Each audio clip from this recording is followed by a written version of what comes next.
Hi ಎಲ್ಲರಿಗೂ ನಮಸ್ಕಾರ. ನನ್ನ ಯೂಟ್ಯೂಬ್ ಚಾನಲಿಗೆ ಸ್ವಾಗತ ಸುಸ್ವಾಗತ. ನಾನಿವತ್ತು ಒಂದು ಜಾಯಿಕಾಯಿ ಓಡಿಂದ ತುಂಬ ಚೆನ್ನಾಗಿ ಒಂದು ತಂಬಳಿ ರೆಸಿಪಿಯನ್ನು ತಂದಿದ್ದೇನೆ. ತುಂಬ ಚೆನ್ನಾಗಾಗುತ್ತೆ. ಮಾಡುವ ವಿಧಾನವನ್ನು ಈಗ ತಿಳಿಸ್ಕೊಡ್ತಾ ಹೋಗ್ತೇನೆ ನಿಮಗೆ. ಇದು ಜಾಯಿಕಾಯಿ ಓಡು. ಇದರಿಂದ ತಂಬಳಿಯನ್ನು ಮಾಡಿದ್ರೆ ತುಂಬ ಚೆನ್ನಾಗಾಗುತ್ತೆ. ನಾನಿವತ್ತು ಜಾಯಿಕಾಯಿ ಓಡಿನಿಂದ ಒಂದು ತಂಬಳಿಯ ರೆಸಿಪಿಯನ್ನು ಮಾಡ್ತಾ ಇದ್ದೇನೆ. ತುಂಬಾ ಚೆನ್ನಾಗಾಗುತ್ತೆ, ಆರೋಗ್ಯಕ್ಕೆ ಕೂಡ ಒಳ್ಳೆಯದು. ಇದು ಜಾಯಿಕಾಯಿ ಮಸಾಲೆ ಪದಾರ್ಥಗಳೆಲ್ಲ ಉಪಯೋಗಕ್ಕೆ ಬರುವಂಥದ್ದು. ಇದನ್ನು ಬೀಜ ಇರುತ್ತೆ ಇದರ ಒಳಗಡೆ, ಅದನ್ನು ತೆಗೆದಿಟ್ಟಿದ್ದೇನೆ. ಈಗ ಇದನ್ನು ಚಿಕ್ಕದಾಗಿ ಕಟ್ ಮಾಡ್ಕೊತೇನೆ. ಹುರಿಬೇಕು ಇದನ್ನು. ಹಳ್ಳಿಯಲ್ಲಿ ಸಿಗುವಂತಹ ಒಂದು ವಸ್ತುಗಳಿಂದ ತಂಬಳಿ ರೆಸಿಪಿ, ಸೊಪ್ಪುಗಳಿಂದ ತುಂಬಾ ಚೆನ್ನಾಗಿರುತ್ತೆ ತಂಬಳಿ ಅಂತ ಹೇಳಬಹುದು.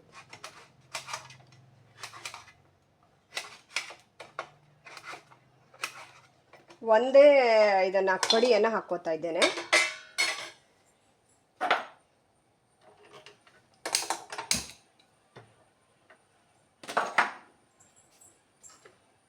ಹಾಗೆ ಇದಕ್ಕೆ ಸ್ವಲ್ಪ ಎಣ್ಣೆಯನ್ನು ಕೂಡ ಹಾಕ್ಕೋತೇನೆ. ಇಲ್ಲಿ ಒಂದು ಅರ್ಧ ಟೀ ಸ್ಪೂನ್ ಆಗುವಷ್ಟು ಜೀರಿಗೆಯನ್ನು ಕೂಡ ಆ್ಯಡ್ ಮಾಡ್ತಾ ಇದ್ದೇನೆ. ಇದಕ್ಕೆ ಫುಲ್ ಡ್ರೈ ಆಗೋ ತನಕ ಹುರ್ಕೋತೇನೆ. ಇದರ ಬೀಜ ಮಸಾಲೆ ಪದಾರ್ಥಗಳಿಗೆಲ್ಲ ಹೋಗೋದು. ನಮ್ಮ ಹಳ್ಳಿಯಲ್ಲಿ ತೋಟದಲ್ಲೆಲ್ಲ ಇರುತ್ತೆ, ನಾವು ಮಾಡಿರ್ತೀವಿ. ನಿಮಗೆ ನಾನು ಲೈವಲ್ಲಿ ತೋರಿಸಿದ್ದೀನಿ ಜಾಯಿಕಾಯಿಯನ್ನು. ಅದೇ ಇದರಿಂದ ತಂಬಳಿ ಒಂದು ತಂಪಿನ ಪದಾರ್ಥ, ತುಂಬ ಚೆನ್ನಾಗಾಗತ್ತೆ. ಫುಲ್ ಡ್ರೈ ಆಗಲಿ. ಇಲ್ಲಿ ನಾನು ಒಂದು ಕಡಿ ತೆಂಗಿನಕಾಯಿಯನ್ನು ತಗೊಂಡಿದ್ದೇನೆ. ಇದ್ರ ಜೊತೆ ಗ್ರೈಂಡ್ ಮಾಡಬೇಕಾಗುತ್ತೆ.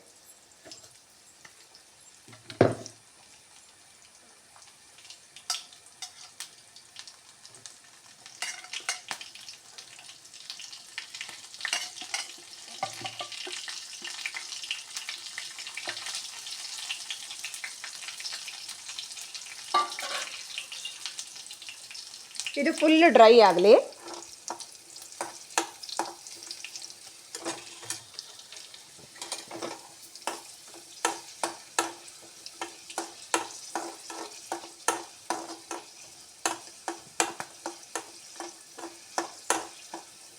ಒಂದು ಹೊಸ ರೀತಿಯಲ್ಲಿ ಒಂದು ತಂಬಳಿಯನ್ನು ನೋಡಿ ಕಲ್ತ್ಕೊಳ್ಳಿ. ಹಾಗೆ ನೀವು ಕೂಡ ಒಮ್ಮೆ ಟ್ರೈ ಮಾಡಿ ಇದನ್ನು.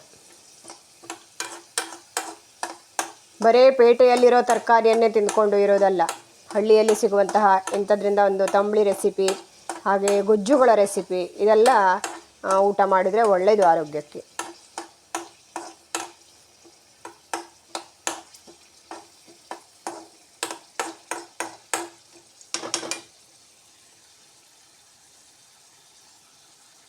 ಇಲ್ಲಿ ಇದು ಇಷ್ಟು ಡ್ರೈ ಆದರೆ ಸಾಕು. ಈಗ ಇಲ್ಲಿ ಗ್ರೈಂಡ್ ಮಾಡಿ ತಂದಿದ್ದೇನೆ. ಇಷ್ಟು ನೈಸಾಗಿ ಪೇಸ್ಟ್ ಆಗಬೇಕು ಇದು.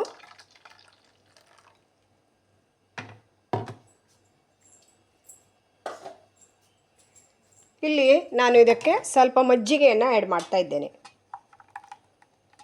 ಜಾಸ್ತಿ ಬೇಡ, ಸ್ವಲ್ಪ ಮಜ್ಜಿಗೆಯನ್ನು ಆ್ಯಡ್ ಮಾಡ್ತಾ ಇದ್ದೇನೆ.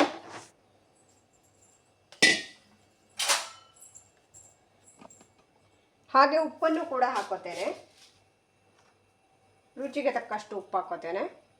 ಈಗ ಇದಕ್ಕೊಂದು ಗಮ್ಮತ್ತಿನ ಒಗ್ಗರಣೆನ ಹಾಕ್ತಾ ಇದ್ದೇನೆ. ತುಂಬ ಚೆನ್ನಾಗಾಗತ್ತೆ. ಜೀರಿಗೆ ಪರಿಮಳ ಆಗಿ ತುಂಬ ಚೆನ್ನಾಗಾಗತ್ತೆ. ಒಂದು ಗಮ್ಮತ್ತಿನ ಒಗ್ಗರಣೆನ ಹಾಕೋಣ.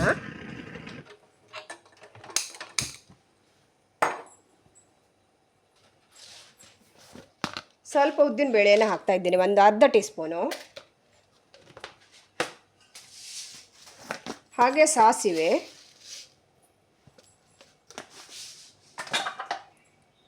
ಒಂದು ಕಾಲು ಟೀ ಸ್ಪೂನ್ ಆಗುವಷ್ಟು ಜೀರಿಗೆಯನ್ನು ಹಾಕೋತೇನೆ. ಹಾಗೆ ಎಣ್ಣೆ, ತೆಂಗಿನ ಎಣ್ಣೆಯನ್ನು ನಾನು ಯೂಸ್ ಮಾಡಿದ್ದೇನೆ.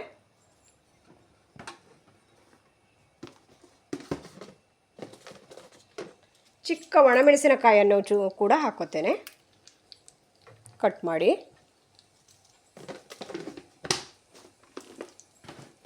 ಜಾಸ್ತಿ ಟೈಮೇನು ಹಿಡಿಯೋದಿಲ್ಲ, ಒಂದು 5 ನಿಮಿಷಕ್ಕೆ ಈ ತಂಬಳಿ ರೆಡಿ ಆಗುತ್ತೆ. ಉತ್ತರ ಕನ್ನಡದಲ್ಲಿ ತಂಬಳಿ ಇಲ್ಲ ಅಂದರೆ ಊಟನೇ ಇಲ್ಲ ಅಂತ ಅಂದ್ಕೋಬಹುದು. ತಂಬಳಿ ಬೇಕೇ ಬೇಕು, ಅದು ಹವ್ಯಕರ ಮನೆಯಲ್ಲಿ ತಂಬಳಿ ಬೇಕಾಗತ್ತೆ.